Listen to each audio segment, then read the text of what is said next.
今儿拍的双 R 调避震，新款的宝马1000双 R。然后这个部分需要大家注意的是，虽然是电子避震，但是宝马的这边这个是避震器，是负责电子的，但这个是预载，所以很多人可能没有注意，在菜单里是没有预载可调选项的。然后这个是前避震的预载，然后后避震这个是后避震的预载的调整旋钮，其他的是不可调的，都是在系统里调。所以大家如果要去调这辆车的前后预载的话，就是在这儿和这个位置去调预载，然后调预载的方法是跟之前的所有的一样，所以今天这个就不跟大家赘述了啊。车主体重是多少？140。然后针对它这个体重呢，这辆车的预载现在是比较硬的。我们刚才量了啊，差值是在前避震是25，后避震是20，所以按之前那个逻辑是相对比较硬的。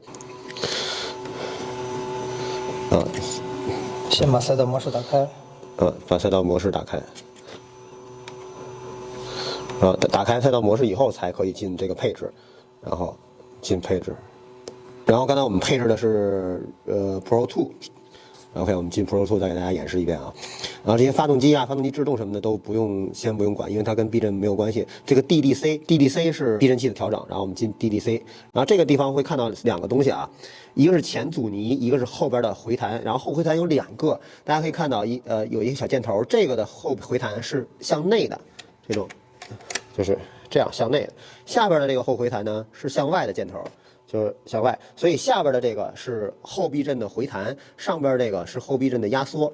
虽然它写的是后回弹啊，但是看箭头可以理解为是后避震的压缩。但是前面不一样的地方叫前阻尼，阻尼大家可以理解为是压缩跟回弹的阻力同步增加。哎，我们进前阻尼。现在我们切到这个 Pro 2的模式，我们进的是 Pro 2，然后这个地方要选成 Pro 2的模式啊，在 Pro 2的模式下做前阻尼的调整。然后现在我们调到1。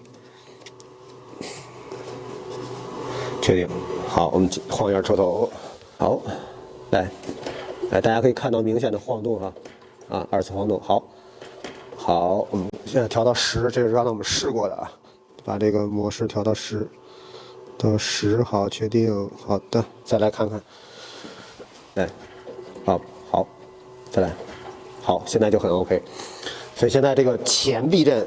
所以在当前情况下，这个模式下，大家首先要看到这个Race Pro 2，在这个模式下，你去调前阻尼，然后调到一个你觉得合适的这个阻尼数，然后保证车头没有2次晃动是 OK 的。当然有可能会比如你在激烈驾驶之后啊，现在这个10阻尼可能不太够，因为油温升高了嘛，所以你可以根据自己情况加到11或者12啊，或者一个相应的数值。现在我们退出。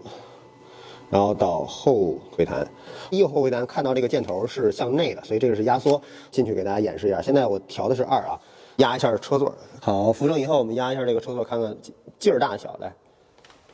大家可以看到啊，这个车来压，这个车主在一个相应的力。哎，好，我们感觉这个油箱上缺了点什么。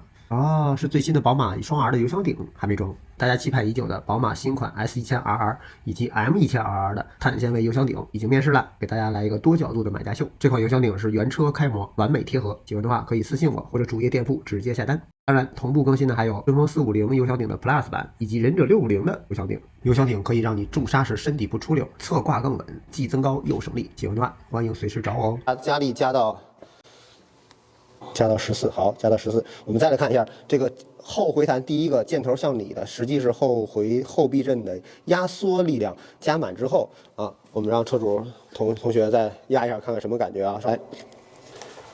力量使得更大，但是车反馈是很硬的，对吧？所以这个位置就是我们后避震的其实是压缩。那我们刚才试过之后，觉得这个2是 OK 的，所以我们归位到2去。OK， 好，确定。然后返回，然后看最后这个，看箭头是向外的，所以是回弹。然后现在我们放到2啊，先给大家看一下2是什么状态。OK， 好，这是一个回弹速度啊，好，然后我们把它阻尼放到最大，对，14，确认一下。然后再看后避震的回弹速度啊，现在看的是回弹速度，我们来看一下，好。很慢，对不对？后轨架的这个回弹速度非常的慢，跟之前不是一个速度。所以根据我们之前的这个调整思路，那我们调到一个相应的合适的段位，让后避震回弹速度适中，那就是2。那这个就是目前情况下这辆车调的3项。因为首先你要确定模式，在可用的模式下去改前避震的所有的阻尼，它是一体的，以及后避震的回弹和压缩，这是可调的。那最终你的预载是通过右侧的这个避震筒和后避震的那个螺丝去调整整体的预载。好，关注我，了解更多机车知识，我们下期见了，拜拜。